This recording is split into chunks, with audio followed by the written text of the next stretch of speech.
of Domination. This is my new segment for 2016. It is called Tech Update. It's where you will come to get all the gaming tech news that you need.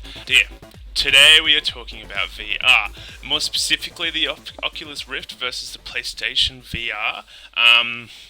We were going to go into some of the other VRs as well, but by the look of them, they're not really a contender at this stage in the sort of gaming bracket that we're looking at. But moving on, we'll start off with the Oculus Rift. So as far as the Oculus Rift is concerned, it started off as a green light project. It got an absolute ton of support back in the day. This is years ago. Ended up getting I think it was $2 million in support. Since then, has partnered with a bunch of people. Most recent and most notable partner was Microsoft and the Xbox system. It's shaping up to be a really interesting VR experience. It's boasting a 1080p per eye OLED screen, so two screens. It's got a 90Hz refresh rate. The interesting thing about the Oculus Rift is it has over 200 games in its arsenal. Some of these aren't 100% confirmed, but most of them are on board. These are including Minecraft, Team Fortress 2, DayZ, Project Cars, and there's a bunch of AAA titles in there as well, so that's really exciting to see. It has just been announced that the Oculus Rift is being sold at quite a high price point. We're looking at $599.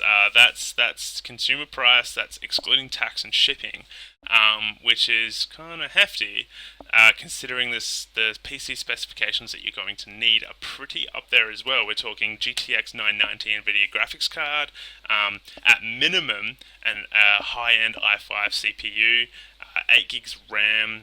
It also needs 4 USB ports and HDMI 2. So, I mean, that's a $1,500 rig, at best. So, it's kind of pricey, but I mean, what you get with the actual headset itself is pretty interesting. The new headset's looking really, really sexy as well, which doesn't really make it worth $600, but we'll see. Basically, the kit comes with a tracking cam, so it's a little cam that you put on your desk, tracks your motion and stuff.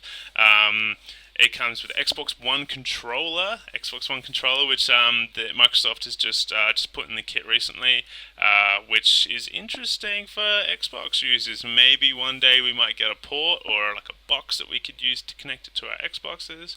That would be really exciting, and I think that is Microsoft's way of saying, hey, we're not going to put a bunch of resources into VR until we know that it's going to work. We're just going to sponsor Oculus Rift for the time being. This is kind of their way of saying, F you, PlayStation VR.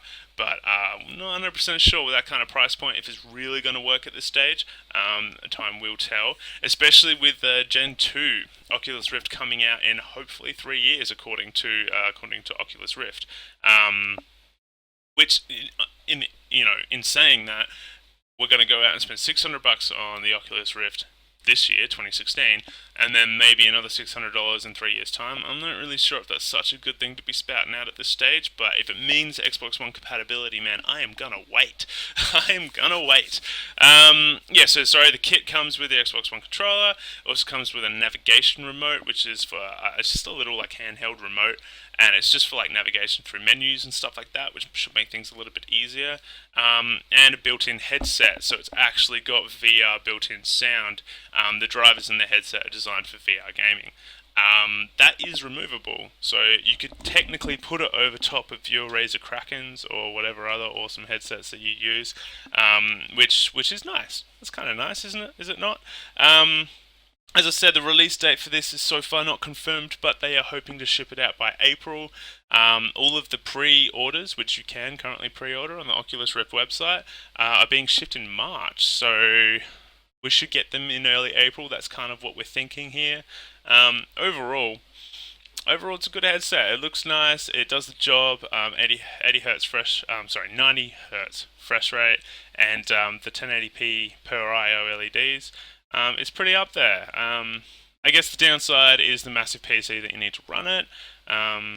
The upside is it's for the PC and it's sponsored by Microsoft, so like I said, hopefully a bit of collaboration with the Xbox One at some stage. Now, moving on, we have the PlayStation VR.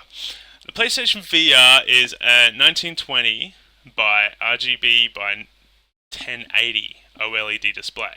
Now, this is a little bit different to the Oculus Rift. It expands the field of view massively, and it also, according to Sony, has a strong focus on removing motion blur. For those of you that have used the Oculus Rift in the past, you will notice that there is a crap ton of motion blur. Apparently, the release for the Oculus Rift that's coming out soon has much improved since the dev kit 2. Back to PlayStation VR though, 120 Hz refresh rate, which is 30 more than the Oculus Rift. Pretty interesting stuff there. Unfortunately, the games library for the PlayStation VR is kind of minimal. We're looking at 20 games that have been built for VR specifically, and another 40 to 50 non-exclusive games, and some of those are yet to be actually confirmed. So we're looking at 70 games max, some of which aren't confirmed, and you know, with the price point, we're looking at $399 plus PlayStation 4. I'm not sure, like, is it worth it at this stage? I will say though, Sony VR has put out repping a game called Rig. Now, looking at this game and some of the other games that the PlayStation VR have in their arsenal, the games look like a much higher quality. They look really, really good. And like I said, 20 games that have been 100% built from the ground up for VR and VR alone. What you will need for the use of a PlayStation VR is a Sony PlayStation 4 with the camera.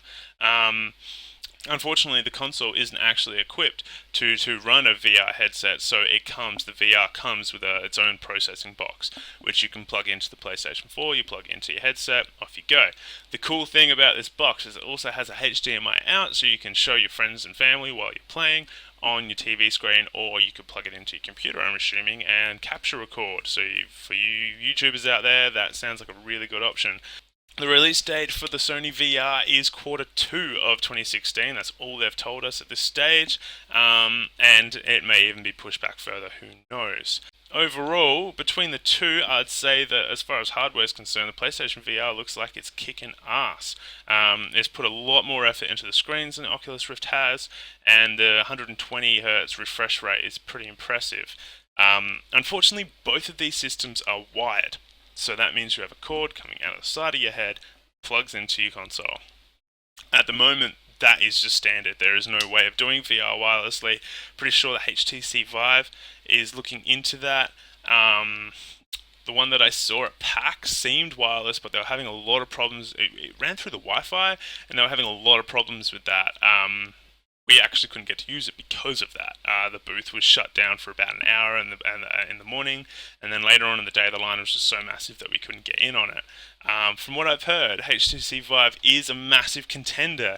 I haven't looked up the specs as yet because the price point is huge. It's $1,000, and that's what they're looking at. They're not 100% sure yet if that's going to be the price. They haven't nailed it yet, but it's going to be considerable more than the Oculus Rift, and people are bitching about the price of the Oculus Rift at the moment. If you have not been online lately, where have you been? Everyone's pissed off about it, so that's a bit rough. Razer is also bringing in their, what are they calling it? OSVR, so open source VR. I think they're funding another company to build this VR system, and basically it's going to be cross-platform, which is pretty cool. You'll be able to plug it in, hopefully, into both of your consoles and your PC. Not sure about Nintendo, why would you want to bother? Moving on. So yeah, at this stage, PlayStation VR looks like it's kicking ass in the consumer VR market. Oculus Rift has a little bit of catching up to do. My biggest concern with VR at this stage is this is Gen 1 tech. Doesn't matter how advanced the tech is, it's still Gen 1 tech, and once you get this out into a consumer level, people are going to find problems with it, and you're basically beta testing the future of VR. So if you're willing to do that, sure, go ahead and get one. Me personally, I'm waiting for Gen 2. This has been Drodox Spartan reporting for Console Domination. Thank you for watching. I hope you've enjoyed this video. Please leave a comment in the comment list down below. Don't forget to rate this video and check us out at consoledomination.com for all your gaming reviews and gaming news. Also, we run a podcast where I hopefully will be getting a chance to talk about the VR systems. And I will see you next month with your tech update for Console Domination. Catch you later, guys.